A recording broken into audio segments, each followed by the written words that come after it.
ओम नमः शिवाय। अगर किसी कुंडली में शनि मेलिफिक है तो उस इंसान के लाइफ में एक्सीडेंट्स बहुत ज़्यादा होंगे। कोई ना कोई लंबी बीमारी से जूझना पड़ सकता है।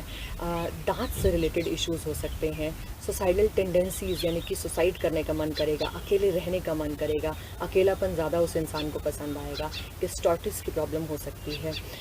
शनि को हम लोग न्याय का देवता कहते हैं, गॉड ऑफ जस्टिस बोलते हैं, क्योंकि शनि देव जो हैं वो हमारे पुराने कर्मों का बैलेंस लेखा जोखा वही देखते हैं। शनिदेव रिज़ल्ट तो ज़रूर देते हैं लेकिन बहुत मेहनत के बाद देते हैं। अच्छा, अगर शनि कमज़ोर हो तो क्या क्या कर सकते हैं? कुछ रेमेडीज़ बताती हूँ। एक शिव की स्तुति कर सकते हैं आप, या बीज मंत्र, शनि के बीज मंत्र जो हैं, ओम शम शनिश्चराय नमः का जाप 108 बार कर सकते हैं।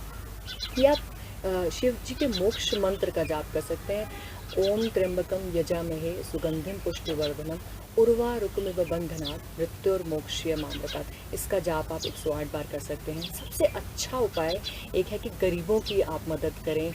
जितने बीमार लोग हैं हॉस्पिटल्स में जा कर के आप बिल्कुल बिना किसी वापस लेने की उम्मीद से, कहते हैं ना, निस्वार्थ भावना से आप उनकी सेवा करें। ये सबसे अच्छा उपाय है शनि अगर किसी की कुंडली में ख़राब है।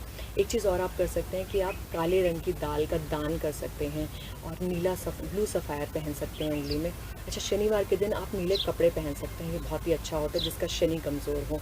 और नॉनवेज और अल्कोहल से दूर रहना है। जिसका शनि ठीक नहीं है वो नॉनवेज ना ले तो बहुत अच्छा रहेगा, अल्कोहल भी ना ले तो अच्छा रहेगा।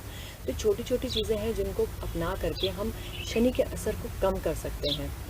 फिर एक नई जानकारी के साथ मिलते हैं अगले एपिसोड में। ओम नमः शिवाय।